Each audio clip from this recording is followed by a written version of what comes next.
Guys, it just doesn't seem to matter. Some cars will always be worthless, and there are listings on BAT tonight that we need to go over. We're also going to go over the predictions that we made on the last episode, like we always do. This is Bid Nerds. You can play along. The bidding starts right now. Bid Nerds is your YouTube card game show. Yeah, one of these days I'll get through that opening without stumbling on it. I make it up as we go, right? We're supposed to, the YouTube thing says you got to have it all planned out, get that hook, all that stuff, whatever. That's why we don't have any fans. But the few that we do, we love. Thank you guys for hanging out with us. My name is John Polnick. We're coming to you live from the Container Park in downtown Las Vegas, as well as my partner right over there, Michael Deeb in San Francisco. What's up, partner? Hey, what's up, buddy? So we did a Formula One watch party at Club Wheelhouse this morning, and I ran into Lane Skelton, DWA founder, and one of the many creators of the Radwood show and movement. It was absolutely a treat to catch up and spend a couple hours with one of the greatest guys, JP, that you have introduced me to. Even though he's here on the West Coast, there's just so many hours between us. Santa Cruz to Marin is not close, so I don't get to see him as often as I'd like.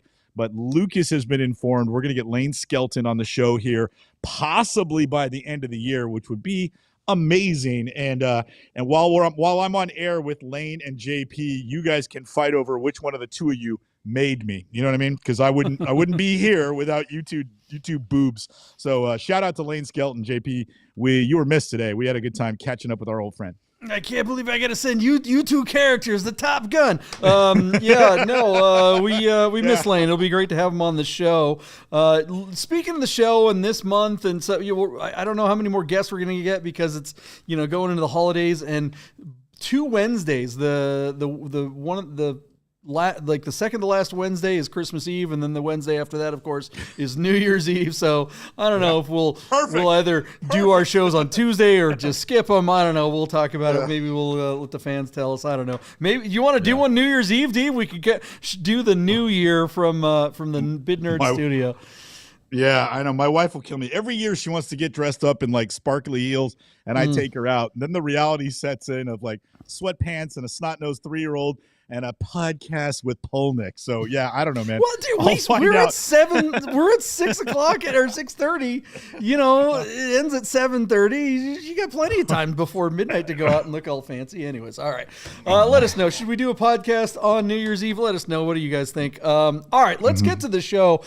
Thanks for everyone who's hanging out tonight. What we do on this show, if you're new to the program, we analyze listings on Bring a Trailer, Cars and Bids, P-Car Market, other channels like that, or other platforms.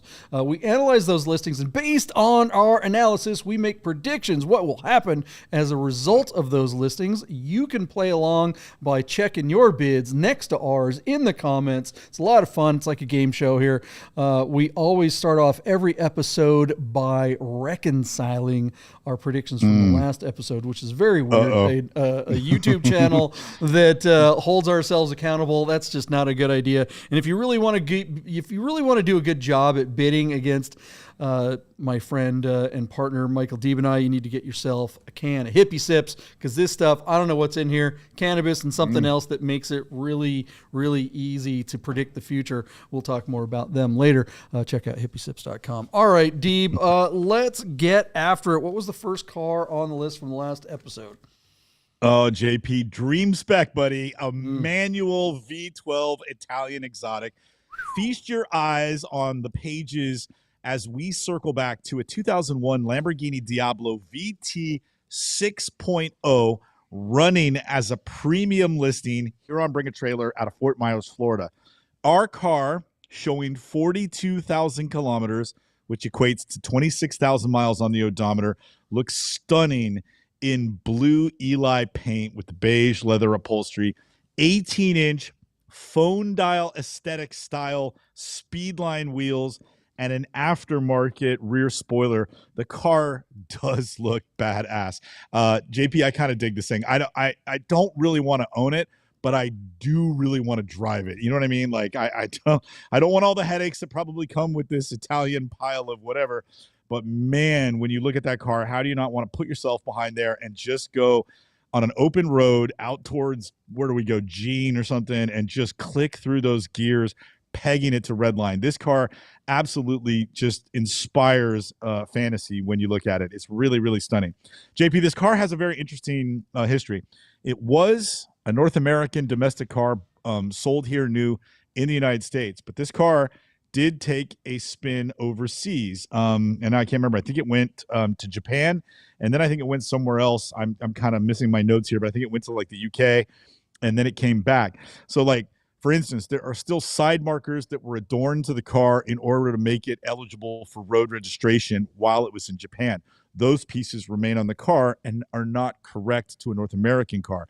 So although this car was originally destined to be in North America, and as such, I do think you could register this car in the state of California, this car has spent time overseas, and we wondered aloud if that would hold it back from the ultimate value, because these Diablo VTs and 6 liters and all the other Diablos with the gated manual are crazy going up in value. So this car is on a Florida title, but I think you could register it anywhere in the United States because it was originally tended for sale in the United States. And that's important in California, where I think there'd still be a lot of possibility of this car going. JP, when we look at the numbers, there's a lot to learn. Classic.com tells us the average selling price of one of these cars is $457,000. But we have seen some cars sell for $600,000, and there was a green one with 19,000 miles on BAT and studio photography that sold for $700,000 inside of the last 12 months. Where this car was at, and given the fact that the side markers and the wing aren't correct, and that this car was exported and then re-imported, I thought this car had a chance to get to $515,000, and I figured if it got to my numbers, it would sell. JP, you took a really strong over, and we'll get back to your opinion on this number in a minute, but $600,000, $85,000 over my bid is where you came in. And we had Darren Roberge join us as third nerd. Darren splitting the difference between us, JP, but much closer to my end, coming in at $535,000. JP, as I reveal the result for this Diablo on Bring It Trailer, there's two pieces to unpack. One, our car hammered for $575,000 on 51 bids, which in my opinion is an incredibly strong number for this car. But it failed to sell at that hammer price, as the owner was looking for at least $7,000 more than $575,000. I'm guessing the number he wanted started with a 6, and this car didn't get to it.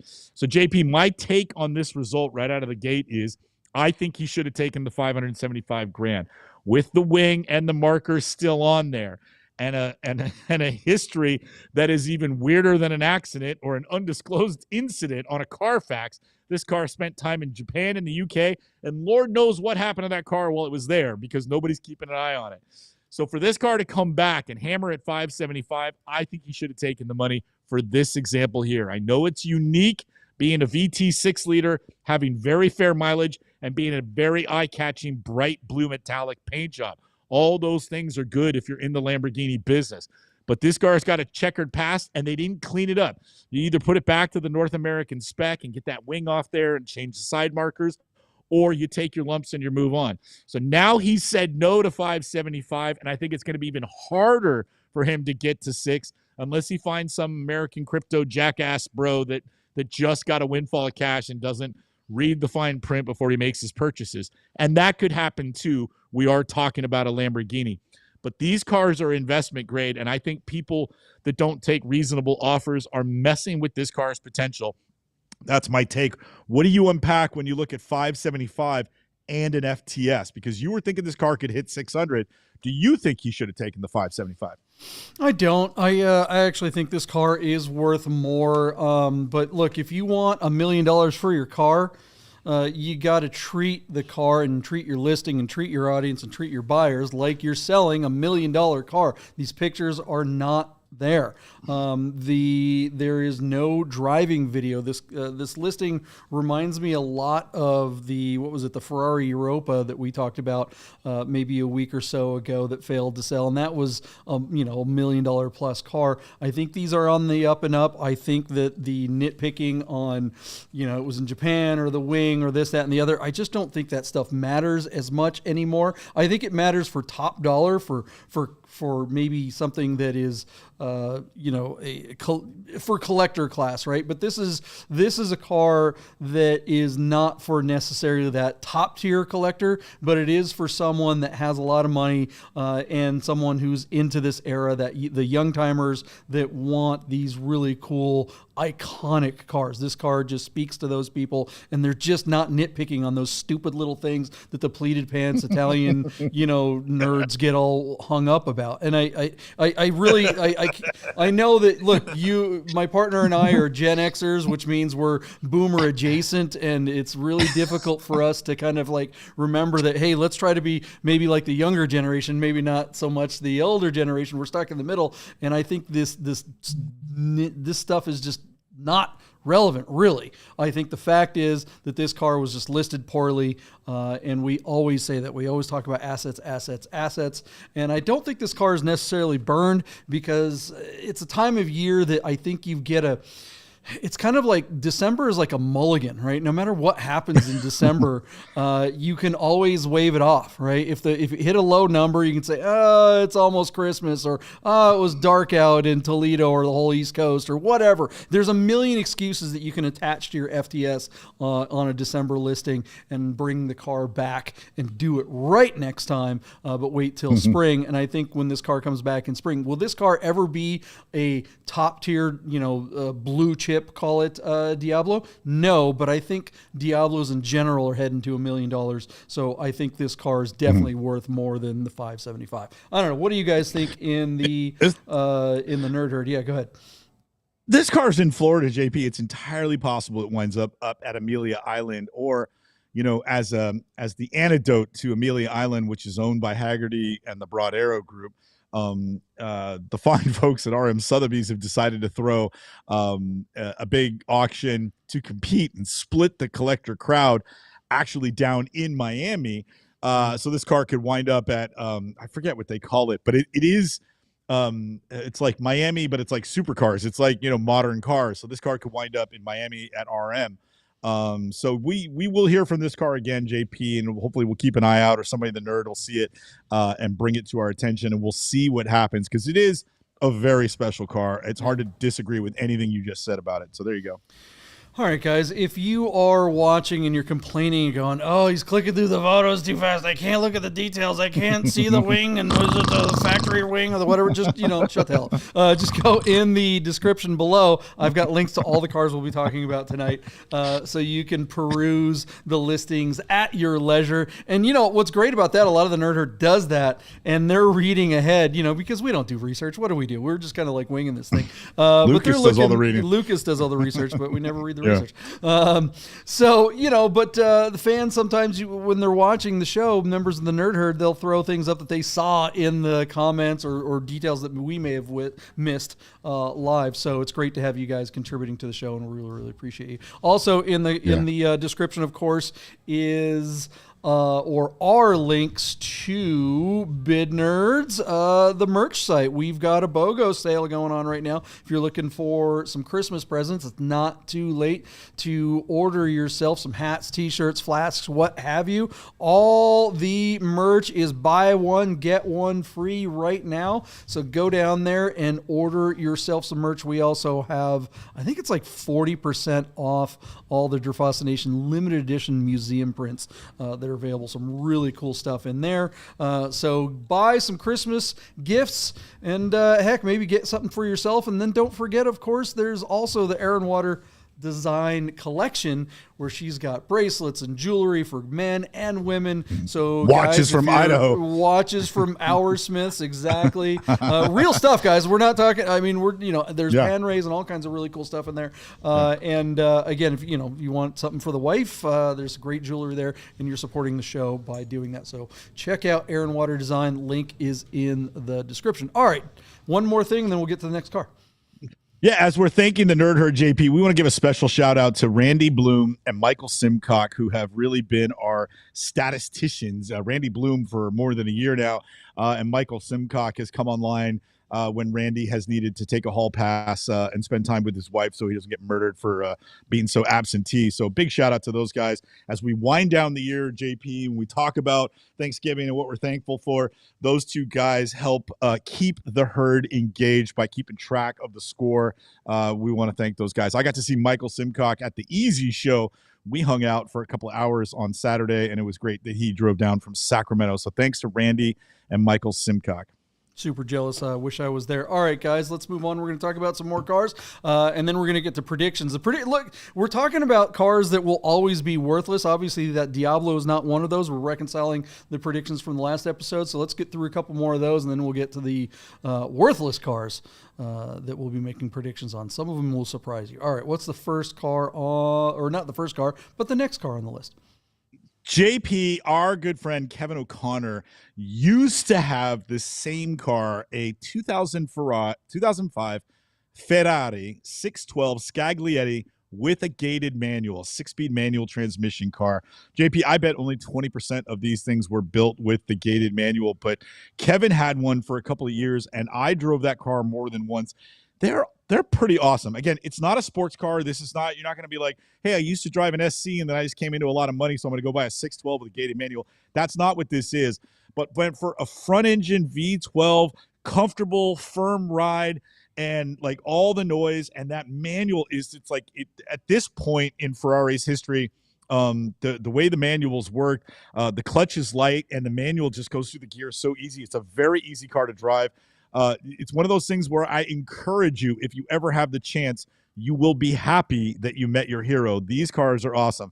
This is not your uncle's 308 GTB, which is a terrible manual gearbox, but these are freaking awesome. JP, I don't know if you've ever driven one, but they're fantastic. This would be a great way to drive home to Seattle or out to LA from Vegas. Or San Francisco for that matter. Fantastic cars. JP, this is one of those rare ones. It's in a fantastic colorway, very Italian with the dark blue metallic, Tour de France blue. They call it brown leather. I worked for Ferrari. That's called Coyo. It's very Italian looking. I love the wheels, the brake calipers. This car's got 21,000 miles and was running as a premium listing on Bring a Trailer out of North Salem, New York. That's 1600 Veloce, one of the best sellers. JP, they're taking a page out of yours and Lee's book of rolling hero shots. They're the only one that I know that are doing it consistently. And while the shots look good, and they're much better than almost anybody else's hero shots on Bring a Trailer, they don't hold a candle to the stuff that you guys produce out of Red Rock when you have the time to go run two cars together out on the West Desert from Las Vegas. These are really, really good, but man, they still aren't as good as the stuff that you and Lee produce when you guys have the time to get together and do it right. Anyway, very nice listing, JP. This car was destined to do well. They're bringing big money. Classic.com tells us that they're worth $244,000 with a manual transmission. If it's one of the 80% that were produced with an F1 gearbox, JP, the average on Classic is $84,000. Can you imagine that? Wow. That crazy difference. So JP, I thought this car would go over the Classic average at this time of the year. My bid, and I thought I'd be high, was $250,000. Again, you stymied me and took the over, coming in at $261,200. I see what you did there. And Darren Roberts joined us as third nerd. He was great. Again, splitting the difference, this time right down the middle. 255 was his number. JP, you got the win, but you weren't even close, brother. This car hammered for $305,000 where it sold on 18 bids.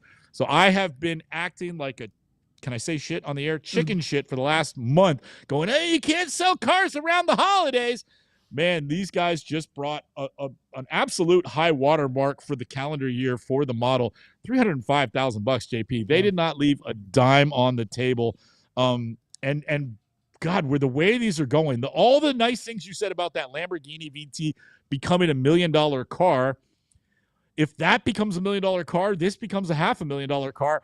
As much as I want to just pound my chest and go, man, oh man, fantastic job, Veloce, well sold, this car may prove in a very short period of time to actually be well bought. So there you go. $305 for a gated manual luxury Ferrari V12, and it might be the steal of the year in 2 years from now. So there you go. What do you think, JP? A $305 for that car.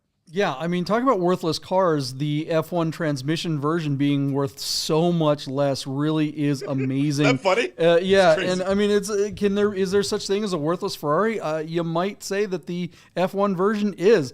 This car, obviously not the 6-speed transmission.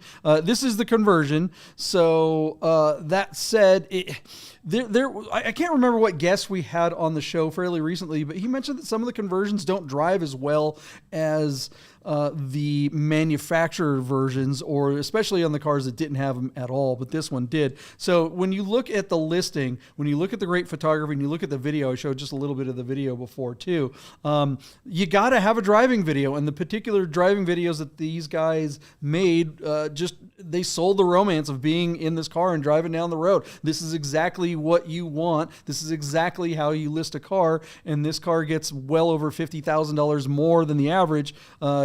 Treat your audience, treat your buyers like you would like to be treated. Show them that you care, and they will act in kind by giving you some high bids. So good job on this car, but I do agree with you, Deeb.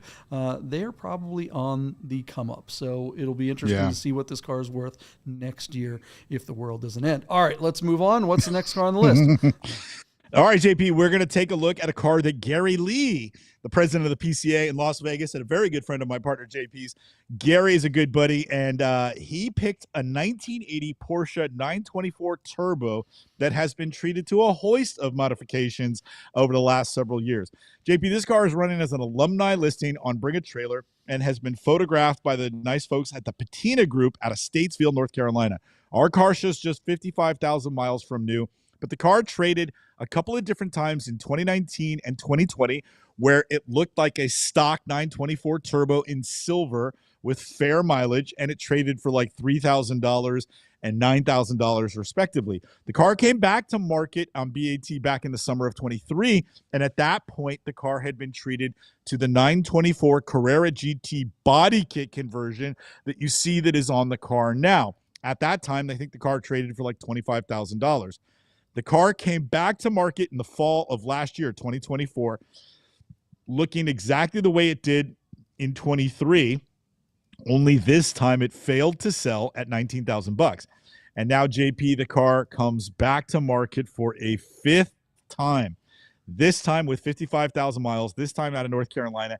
And this time, that car has two things that have been changed. One, they wrapped it in Viola metallic, a Porsche like 964 generation color or 993 generation color. It's been wrapped in Viola metallic, and then the engine was rebuilt. And as the engine was rebuilt, it's been treated to a spec, a whole kit and caboodle full of performance modifications. So you got different cylinders and connecting rods. It's got bigger turbo, air-to-air intercooler, all sorts of stuff. So now from like 140 horsepower, this car is putting down 200 horsepower to the tires on the dyno, meaning it's probably making 230, 240 horsepower, which would make it probably a teeny bit quicker than the Carrera GT that it's supposed to be evocative of. So this car, JP, winds up looking very interesting this time around. Obviously, that wrap can come off if you want to go back to silver, but now you've got the bite to mark, and that makes this car very interesting. So as an alumni listing, it comes back to market. Now, Classic.com tells us the average selling price of a 924 Turbo that is normal is only $15,000. But JP, I thought this car had a chance to get to $24,924. Again, you like this car. Again, you went over my bid. You jumped all the way up to $35,000. And Darren Roberge joined us as third nerd. His bid close to mine at just $26,000. Our car hammered for $22,513, where it sold on 13 bids. So I was pretty close on this one. But JP, my immediate take, when you consider what they did under the hood of this car at 23 grand for a sale price, that is a lot of fun and a lot of eyeball for the money. That is 100% really well bought. That new owner is going to love that thing. If it proves to be reliable, that's a fun hell of a lot of car where you'll probably get a parking space at all your PCA things way up front. That's just a great screaming deal. Way to go. Well bought, man. Man, my finger was on the bid button. I really wanted to buy this thing. But the thing that ultimately held me back is realizing that I'd just be stuck with it. These cars, no matter what you do, unfortunately, 924s are one of those cars that we're talking about tonight. They will always be worthless. They might be great. You can make them really cool. And this one definitely does the things. It has the eyeball. It probably drives great. I want to love this car. And if I owned it, and if you owned it, you probably would love it. But until you try to get rid of it, we have seen so many great 924s come up for sale. We talked about that the Safari one. We've talked about that 924S that was really cool. Just great versions of these cars keep coming up and falling short when it comes to bringing any real money. So this is a great car. If you want an inexpensive car to be in the scene with and have a lot of bang and a lot of kind of bling for the buck too, but unfortunately they will always be worthless and they're just never going to come up. So kind of sad, and I kind of wish I wish I bought it, man. I'm just this is such a cool I wish car. you did too. Yeah. Oh man, would love to have seen it and brought it out to easy or something like that. All right, guys, what do you think of the number on that 924? Are 924s just always going to be worthless, or am I wrong? Are they actually good? I was really thinking that this car was going to be the one that was going to break the $30,000 mark. I really thought this is how you do it right here. But alas, not so much. All right, let us know what you guys think. Let's move on. What's the next car? All right, JP, last car from the last show is a 2024 Mazda MX-5 Miata Club with just 2,500 miles. Car's got some wheels and some Öhlins coilovers and was listed on Cars and Bids out of Plano, Texas. JP, our friends at Classic.com tell us that the average selling price of this generation of the Miata and this particular year specifically is $31,000. I thought this car would do a little bit better with the low miles and the mods. My bid, $33,000. Your bid, $29,999. And Darren Roberge, a dollar over you at $30,000 even. JP, this car went nowhere after we reviewed it, hammering at just $26,500, where it naturally failed to sell on 16 bids. JP, I literally went out on a limb and I said, in this instance, I think that the modifications should enhance the overall value of the car. And I thought my bid at 33 would prove to be light. This thing didn't even come close at 26.5, and they're fairly decent photos, even for Bring a Trailer, but especially for Cars and Bids. JP, what went wrong? To be honest, it's always going to be worthless, just like we said at the top of the show. This is a great car. There's nothing wrong with it, and I think the mods do enhance the value. But the fact that this car is basically a brand spanking new car, someone spent a bunch of extra money on it. This thing, what was it? How much did this go for? $34,000 originally, from the factory, and you lose almost a third of the value? What the hell? This thing, unfortunately, Miatas are great, but they're always going to be in that certain category. They're just never going to break out. And I think the fact that there are lots and lots of 2023s and 2022s and 2021s that really aren't any different, and you could probably get them for the same money or less, why would you spend the extra $10,000 on one that's brand new and clearly just going to depreciate and be the same as all the other ones? All right, let us know what you guys think of the result of that Miata. Some cars will always be worthless, like that Miata, like the 924, but we have a whole slew of other cars. It'll be interesting to see what you guys think. Will the cars always be worthless? Let's see right after this. Don't go anywhere. We'll be right back. Hey guys, you're probably looking at your watch and wondering if Bid Nerds will ever end. So you better talk to our friends at Our Smiths to make sure your Rolex, Tag Heuer, AP, or any fine timepiece is in tip-top shape. Our Smiths, fine Swiss repair. Hey guys, do you work with your hands all the time like I do? Does your wrist hurt all the time too? You might have carpal tunnel, but here's the good news. The Wrist Doctor of Nevada can make your wrist pain go away for good. Why suffer from carpal tunnel when the experts at the Wrist Doctor Nevada can make the pain go away immediately? In just one 5-minute procedure, you can in most cases return to using your hand the next day. Using the latest in advanced patented medical technology plus decades of experience, the Wrist Doctor can make your wrist pain go away for good, like you never even had carpal tunnel.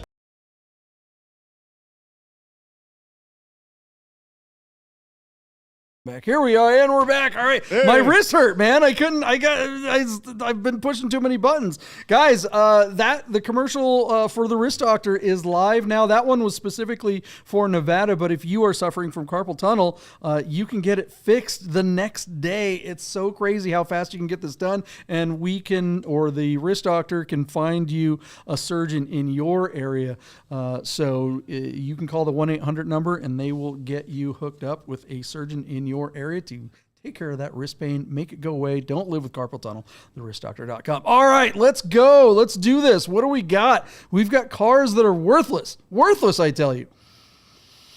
JP, I don't think we've covered an F-Type in a little while, and this car kind of caught my eye. Feast your eyes on a 2018 Jaguar F-Type SVR coupe, which I think may prove to be one of the higher performance spec versions of the car.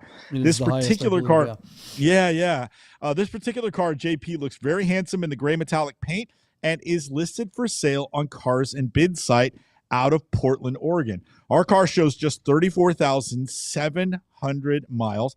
And the 5-liter supercharged V8 with the automatic 8-speed. JP, this sucker, are you aware of this? This car puts out 575 horsepower and 516 pound-foot of torque. I'm sorry, but that much horsepower is going to kick something. You know what I mean? At a cost of $144,000, brand new carbon ceramic brakes, nice seats, and there's all the little the wing and the vents in the hood and stuff. This thing actually looks like serious kit. We've been making fun of Jaguar's future, and we always make fun of Jaguar's past. But if you had to own a single Jaguar, I feel like this would be your safest bet for making sure you had fun. You got a taste of all the bells and whistles that you'd expect from a contemporary car, and hopefully that they're young enough that these cars are still relatively reliable. The only bummer here, JP, is that these cars are all-wheel drive and that you couldn't get this engine matched with a rear-wheel drive only spec. I wonder if we could boo. You could on the earlier ones, the right, but they wouldn't have this much power. Yeah, they didn't have quite this much power. And then I think some of the early ones also came with a manual, which was pretty neat. But this the R you could get you could get an R in the earlier ones with rear wheel drive, and the manuals were only the best spec you could get a manual was in the 6. The 6-cylinder S class. Yeah, right, or S right, version. right. Yeah, thank you. Yeah. There we go. That's the bid nerds nerding out on all the minutia of Jaguar things when nobody, and I mean nobody, cares. It's just very dangerous for the show just to open with this car. We could put everybody to sleep. JP, our friends at actually, I'll let you jump in. A cool car, John, on Cars and Bids. Do these wind up being a really good value in the secondary market? I was surprised. Let me give you this number for context, JP. When we booked this thing, Classic.com tells us the average selling price of an SVR in the secondary market is $64,000. And I have to tell you, I was shocked by how big that number was. If it began with a 5, I think I would have been surprised. But at 64, my jaw hit the table that these cars are supposed to bring that much money. And this one's got 50 grand right now and a day or two to close. So, JP, what are your thoughts on the best version of the F-Type?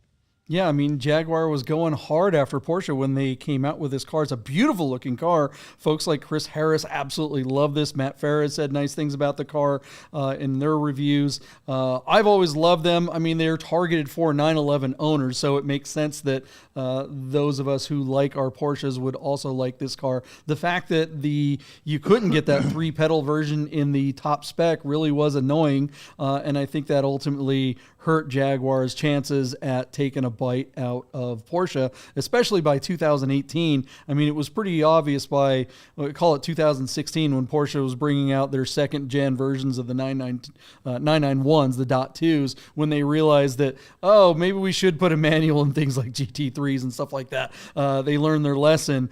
Jaguar, they may have been paying attention at the beginning of the cycle, but just kind of, took their eye off the ball, which is not surprising when it comes to Jaguar. So what do we think this thing's going to bring? All right, JP. So our car is currently sitting at $50,000 and it's got a day to go. Classic.com tells us that the average selling price of these cars is $64,000. The question is, can Doug DeMiro find somebody in his registered bidding audience to pay that number? Historically, cars like this, I feel like if you're looking for an F-Type on cars and bids, I think you're looking for a deal. And so to me, the deal on this price would be under $60,000. So my bid is going to reflect what I kind of think is a reflection of the platform more than the car. So JP, I'm going to go 58,000 and just leave it there. $58,000 SVR, 58,000. What's it at right now? 50 even, and it closes tomorrow. So we have 15 hours. Yeah. You're telling me this thing's going to get another 10 grand on cars and bids? I don't think so. Not with 35,000 miles. Maybe if it was under 20,000 miles, but JP, at 35,000 miles, this is just a used car. Yeah. And the pictures are meh, you know what I mean? Like they didn't do anything to enhance how pretty that this car is. So I'm just sorry. This is a typical cars and bids listing, and I think you're going to have a typical slightly underwhelmed result. I think on BAT with better photos, this is 65,000 all day long. But here, I don't see it breaking 60. That's just my guess. So I'm going to go 58 and be conservative on this one and hand it to you and dare you to go to 60. I want to love this car. The fact is the SVRs aren't that much different from the R's, and you can get R's for $40,000. So it's like, why would you spend all that extra money for the SV version? I just don't get it. I'm with you. I'd rather have the older one that's 2-wheel drive. And you could probably find an older one with the same amount of miles. Look, I think the death nail to this car is you start looking at the comments. The reason why these cars never really took off is because no one wants to be like the buyers of these. Half the comments are about the goddamn infotainment. Like, does it all work with the all color play? And does my phone work? These people are nitpicking about, like, who cares? If you're talking about that crap, you're not talking about sports car. You're not talking to a car driver. I could care. Pull a goddamn stereo out, throw it out the window, just put a black face there, put someplace where I can put my phone, and shut the hell up about your stupid gizmos. You're not a sports car person. So because of that, and because of the buyers for these, and because of kind of Jaguar just missing the target in general, even though this thing is awesome, I think this car is destined to be a long-term worthless car, and I'm going to go under. I'll just park it right under at 57 and say I wouldn't be surprised if it didn't even get another bid, because that's too rich for cars and bids blood. Could you imagine, JP, if before this car bowed out, they did a carbon front hood and a carbon rear thing with thinner glass, and they did a titanium roof like they did on the GT3s, and they did 2-wheel drive and a 6-speed manual transmission with a close ratio gearbox, how that car would have sold and would it be worth in a secondary market? Oh, and instead they show us that marketing campaign that came out this year that we're all making fun of to this day. Yeah. Yeah, I mean, this was the beginning of the end, right? I mean, there it is. It's like Jaguar had a shot, and it's funny because I think most of the times, people say, well, they had a manual transmission for the smaller ones. Why didn't they just use it for the bigger one? Well, okay, granted, that smaller transmission may not have handled as much power as this thing's putting out, but guess what? Yeah. No one would have cared. Put less power in this thing. If this thing had 400 horsepower and six speeds and 3 pedals, that would have sold gangbusters way more than a 575 horsepower slush box paddle flippy thing. I just don't understand how manufacturers don't understand these things when they're making sports cars, for crying out loud. All right, enough about this stupid worthless Jag. Let us know what you guys think it'll bring. And what's the next worthless car on the list, Michael Deeb? All right, JP. So Luke has picked this car, teeing up or should I say, putting the head in the guillotine for you and I, Matt Farah and the business that is West Side Classic Car Storage. Were you aware, JP, that they had an account that they sell cars on BAT? This is the first I've heard of it. When I saw this listing, I was like, oh, really? Okay. And Matt was driving around in the video. Yeah. Yeah. So based out of Culver City, California, this is being listed. This 1991 Alfa Romeo Spider Veloce on Bring a Trailer is listed by the business entity that Matt Farah owns, storing classic cars in Southern California. As it turns out, JP, when I clicked on West Coast Classics, they have sold, over 24, almost 36 cars over the last 2 years and done pretty well for themselves. And they're very Porsche heavy. And a lot of the cars are cool cars, as you would expect from a celebrity in LA that has inserted himself into the car culture down in Southern California. Our feature car, our list car here, JP, is the final generation of the Alfa Romeo Spider before Alfa Romeo bowed out of the U.S. Market in 1995. This is a 91, but it's the last iteration of the car. Our car shows 134,000 miles. And for context, this car winds up looking extremely clean and well cared for when you consider the odometer. That being said, it's an old Alfa Romeo, and it's obviously been driven. These 2-liter inline fours and 5-speed transmission cars tend to be very reliable if you take good care of them. These are really, really fun cars to drive. They are not fast. This is a momentum car, and they're not even that great or sporty. They handle good. They handle well, but these are not race cars. You can modify them a little bit, but this is just a really cute Italian Miata and not nearly as reliable. But anyway, kind of a fun car, a decent listing. The big thing that Lucas and I were sort of chatting about, JP, and I'll hand it right over to you on this, because as I've gotten to work with you even long before we did podcast, JP, I have had the privilege of watching you work and produce assets and videos for cars and commercials for a very long time. And when you consider the amount of money that West Coast Classic Car Storage makes from their clients, and that Matt Farah's name is attached to these listings and that branding, these are some of the most half-assed assets.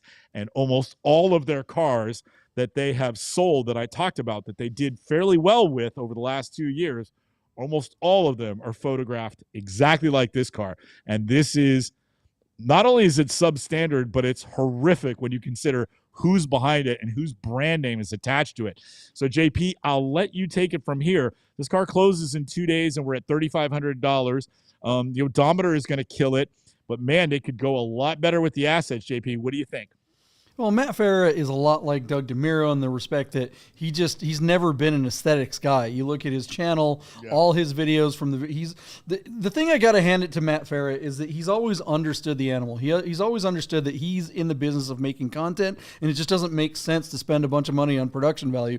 Quite honestly, that's been one of my biggest mistakes, is the fact that that he was going to go out and do, what's his one-take videos, where he's going to just put a camera on the nose and put a camera on himself, sync the two up, drive up the road, turn around, drive back, edit a couple of drive-bys in there and call it good. And then he's going to make, $1,000 or something like that off that video and views. So that makes sense. This particular car doesn't really require a whole lot as far as, assets, because it's just not going to bring much money. The other cars that they've tried to sell, much more expensive cars, they deserve better assets. But I mean, look, I don't understand. Honestly, I'm just shocked that this car was even in storage at his facility, because 10 months of storage in his facility and you've exceeded the value of this car. It's $750 a month to leave a car in that place. So I just don't understand what this car's even doing there.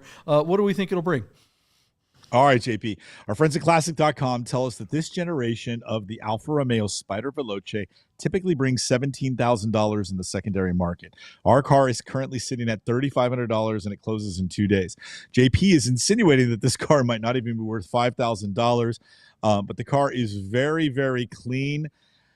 Oh, man. Man, JP, $5,000. That seems like the watermark. I'm just gonna take the number and let you figure out if it's over or under that number. This is the privilege of bidding before you. I'm stealing your insinuated bid at $5,000 because I didn't have a number teed up. I could see it going for 4,500. I could also see some idiot spending $7,000 on it because Matt Farah is selling it, and that person is a fool, and fools and their money will soon be parted. So JP, $5,000 to you. Now you can tell our audience, is it over or under that watermark? Yeah, this thing has a reserve too, doesn't it? Oh, Jesus, does it? That's a mistake. That's a big problem. That's a mistake. That's a huge mistake. You would definitely have gotten the over if you were running this car in a reserve. And any car that you know is going to bid for under $10,000, your client should be telling you, I trust you and the process that by running it in a reserve, we're going to get the most money out of it, and just give it a kiss and say goodbye and take what it brings. But man, yeah, this car should not be running with a reserve. Yeah, I don't think this car will stall at 5, but I don't think it's going to go much higher than that. I'm going to say $7,000. There's no. They do mention in the listing that the owners had it for quite a while, quite a few years, and put like something like 70,000 miles on this car or something like that. And there's no. What's that? Bravo, right? Bravo. That's great. But there's no mention of a clutch being done. There's no mention of a top end, an engine rebuild. 135,000 miles on an old Alfa like this. I don't like receipts. At $5,000, I wouldn't trust this to buy it and drive it back to Vegas, right? I mean, I just don't think it would make it. It would be like the movie Bottle Rocket, right? You get 20 minutes out of town, you'd be broken down on the side of the road with your stolen Alfa. Head gasket. Head gasket. Exactly. Head gasket's going to go. The head gasket will fail in this car. The clutch is going to go. It's going to overheat. The radiator's going to break. Something's going to break. I think, look, every time you see one of they're just beautiful. You see one of these, that's got to be a $15,000 car. That's got to be a $20,000 car. Maybe it would be if it had everything sorted out and had low miles at a recent rebuild or something like that. But this one's just not going to do it. And with a reserve on there, this is ridiculous. What I don't know. What do you guys think? Let us know in the comments. Unfortunately, Alfa Spiders will always be worthless cars. They're just not loved as much as I love them. I feel like every car that we've called worthless on this show tonight is a car that I absolutely love. I achingly love. I want one of these. I want one of those Jag Type Rs. I want that 924 in the GT, the CGT spec. I love the dirtbag stuff. Felix and Oscar, but right? the common thread between you and I is we're a couple of sympathetic motorheads, and we love the unloved children. You know what I mean? Like I love Misfit of the island of Misfit toys is definitely where we belong. Exactly, our garage. Yeah, it's our garage. So there you go. Do we think that Alpha is going to bring more money than that? Let us know in the comments. And look, we're staying on this trend. I don't know. Maybe you guys will disagree on this next one. What's the next car on the list, Deeb? JP, I don't think I've ever admitted this to you, but this is a car that's been on my hit list for a really long time. Feast your eyes on a European market 1978 Mercedes-Benz 450 SLC with the 5-liter. I don't believe that the 5-liter SLCs were ever sold in the United States. I could be wrong on that. And if they did sell them, because I think they made them over a 2 or 3 year period in 76, 77, 78, 79, somewhere in there, they made them for 2 or 3 years. They might have brought them to the United States, but if they did, it was only a handful that were actually paid for. Essentially, JP, as Mercedes brought out the R107 as a car into production, they sent some of these 450 SLCs that are coupes. These are hardtop coupes. They're not a convertible car. They built them, instead of a 4.5 liter V8, they made an aluminum block, aluminum head 5-liter V8, threw them in these cars and gave them an aluminum deck lid and aluminum hood, and they sent them on world rallies, and they did really, really well. Not the World Rally Championship where the cars are sliding sideways in the dirt, but these big, long endurance cars. They sent 3 or 4 factory cars to the Ivory Coast Rally, which is 20 days and 20,000 miles or some crazy shit. And these cars, they ran them as in a production class, and the 3 Mercedes-Benz went nose to tail and finished first, second, and third overall in the rally. This car has wound up to be comfortable, reliable, bulletproof, and endured the entire thing. So Mercedes had to homologate these things to continue competing them, and so they sold them. These wind up being, JP, and I'm going to say this with a laugh, and anybody that knows the car will get the joke, but they're like GT3s of Mercedes' little luxury sport coupe convertible, because they had to homologate them for racing, even though they're not sporty, they don't handle well, they're not particularly quick or fast, but they're kind of cool. They're a little bit lighter weight. They've got like 250 horsepower, like almost 300 torque. I mean, these things, I think it would be kind of cool to rock one of these. And unless they're super nice, they don't bring a lot of money. The really nice ones, JP, bring like 80,000 to 100 grand. But the average selling price of these things, just to skip ahead a beat before I give it to you, is $29,000 in the secondary market. This one's a little rough. It's had a color change. It was silver and it's been turned red. It had a little front end job, and now the front end looks really lifted. It doesn't look like they seated it correctly on its suspension, and there's a little bit of surface corrosion. This may not even bring the classic average, and they're just kind of cool cars with a footnote in Mercedes history. Look, I've got two 450 SLs in there, and they're both fun to drive. This thing has way more power and it's less weight. I bet it'd be a hoot to take on a rally, even though it's not going to like chase down my buddy in his new SC Targa or something like that. But kind of a cool car, JP. So what do you think of the homologation special 450 SLC 5-liter? Yeah, I feel like these were the cars that you bought when you couldn't afford the SL, and now both are inexpensive. So, you've got all the fugliness of the SL without the drop top. Does it drive better? Probably, but these don't really drive that great the SLs don't really drive that great either. They're just heavy and clunky, and especially in this early iteration of these, the late 70s, early 80s, with all the smog crap that they had on them. I mean, yeah, is it reliable? Okay, but you're always going to be chasing vacuum leaks, and weird gizmos aren't going to work. And I just can't get into this thing, and I just think this is one of those cars that's just always going to be worthless. What do we think it'll bring? All right, JP, this is where the rubber meets the road. So again, classics.com's average on these is 29 grand. And it's because the nice ones bring 80 to 100, but this is not a nice one. Unfortunately, this is an affordable one. This is the one I should be buying, but I'm smart enough not to. It's running no reserve. It's on Bring a Trailer, and it's located in Lubbock, Texas, with 58,000 miles, but true mileage unknown. Again, color change, front end impact, and a little bit of surface corrosion that you can see from underneath. JP, the sad story is our car is sitting at just $5,400, and it closes in 2 days. It breaks my heart to say this, but I wonder if this car will even make it to $11,000. God, I want to say somebody smart is going to swoop it for like 17 and then set about trying, maybe not like restore it, but like a little rotisserie restoration and clean it up some and then put it back on the road. But I doubt anybody's going to spend the money to do a color change and bring it back to its silver and showroom glory.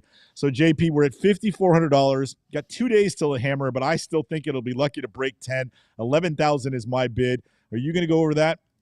I like Dr. Unvert says, Apple CarPlay? That's a great question. That's gonna that's gonna close the deal on this one. Geez. What was your number again? 11. Yeah, will this car, you think this car is going to bring more than that Alfa? I guess.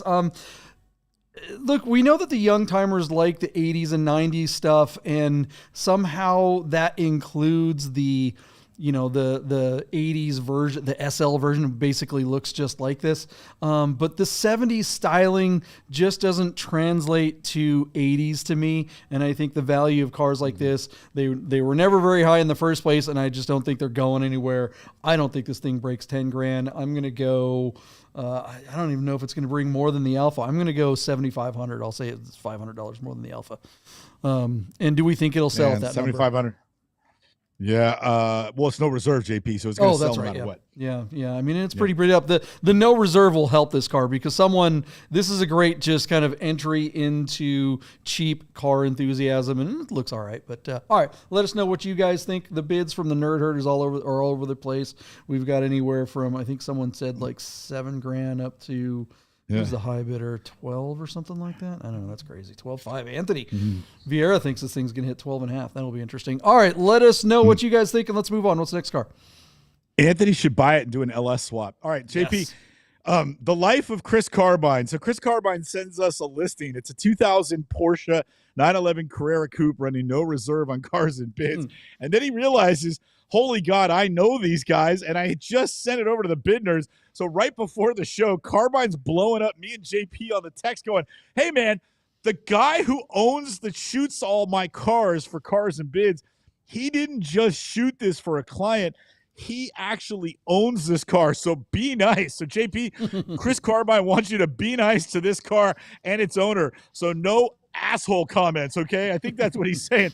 So, John, this is basically a no-nonsense 996.1 manual 911 Carrera Coupe listed on Cars and Bids out of Santee, California, showing just 64,600 miles. Now, the .1s, JP has always said, if you're going to get a 996, just do yourself a favor and hold out for the right 996.2 to come around. JP has never been impressed with the power that comes from the 3.4 liter that's in this car. But JP, I drove a white one that was a factory aero kit car. And if that guy wasn't asking just a little bit too much money, I would have bought that car. It was really fun. I know it's not as good as the .2, but if you just rate the .1 on its own, it's still a fun car to drive. The big story here, JP, is whether or not the IMS bearing has been done. And I realized that we didn't see anything for the IMS bearing in the Lucas notes. It's definitely it has. been Okay, done, good. Yeah. Okay, but so it was done a long an time ago. It hasn't been done recently, so that's something to discuss. All right. Well, whatever. It's running no reserve. And of course, the photographer who shoots for Cars and Bids and has done a lot of cars for Chris Carbine recently, this is his personal car, and he's done a fantastic job with the assets, JP. The car looks very handsome. These look like brochure shots, and the car looks really good. It's also worth noting, JP, that we have seen a big value add for rare shades, and this color of rainforest green metallic over Savannah beige is as eye-catching as it is rare, and then it's matched with really good assets. I think that alone will carry it over whatever the classic.com average is for the car. So, JP, I hand it over to you. Carbine says be nice. But anyway, cool car, cool listing.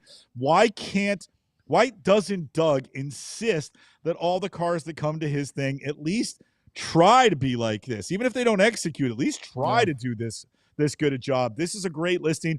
A car like this, and I say this to this guy tongue-in-cheek, he should have taken this car to bring a trailer. Hey, man, are you under contract? This car would have killed it on BAT. So there you go. JP, I said it first. I keep you out of trouble. There you go. What do you think of this listing? I mean, look, worthless cars, if there's a poster child for worthless cars, it's 996.1s. But the antidote to that worthless badge of woe when it comes to a Porsche is rare shades, man. This bright green or whatever color green this is gonna, Cocoa Mats. Yeah, and the interior should be hideous, right? The sea of beige, the beige dashboard, everything is beige, so much beige, but somehow it works when it's paired with the green.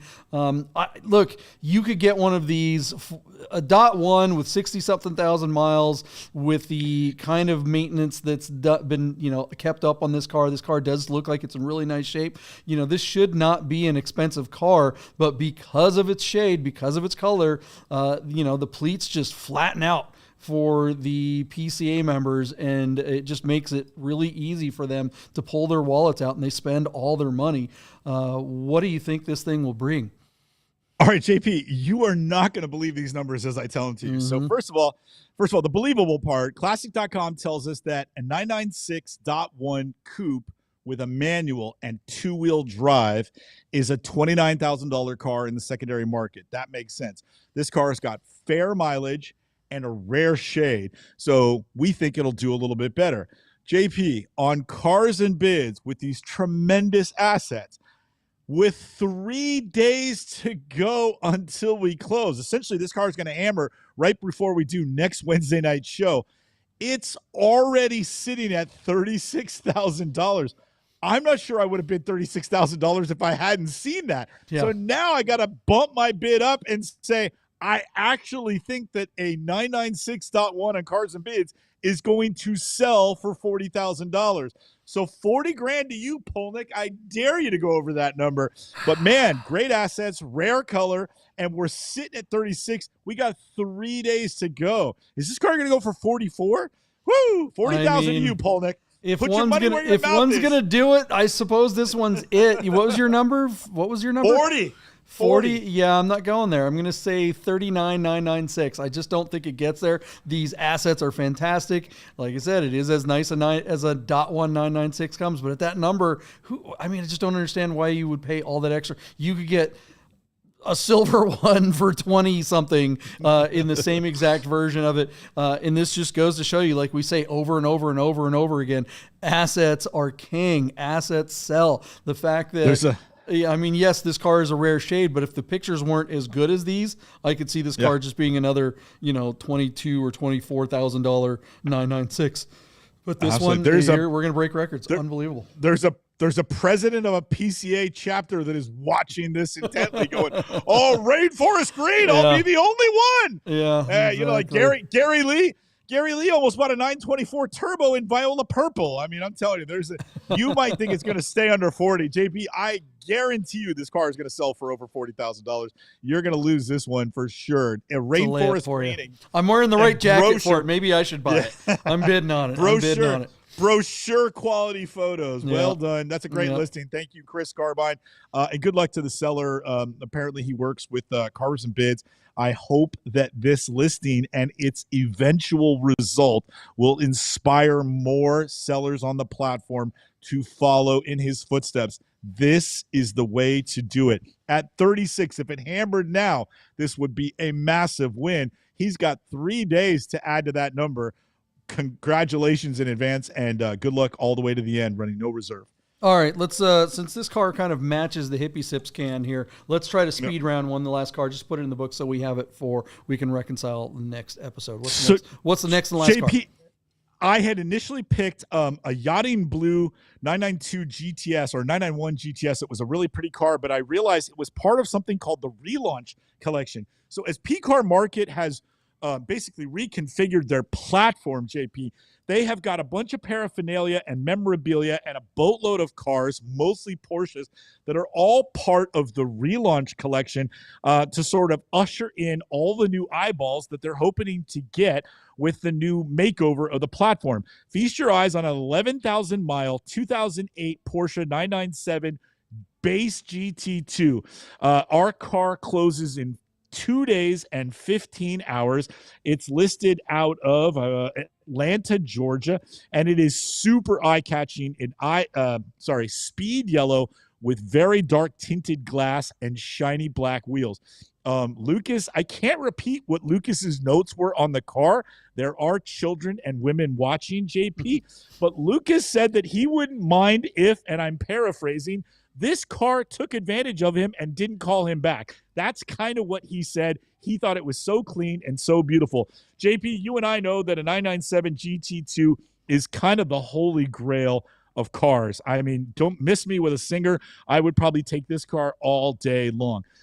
John, the car is currently sitting at $310,000 on just 4 bids.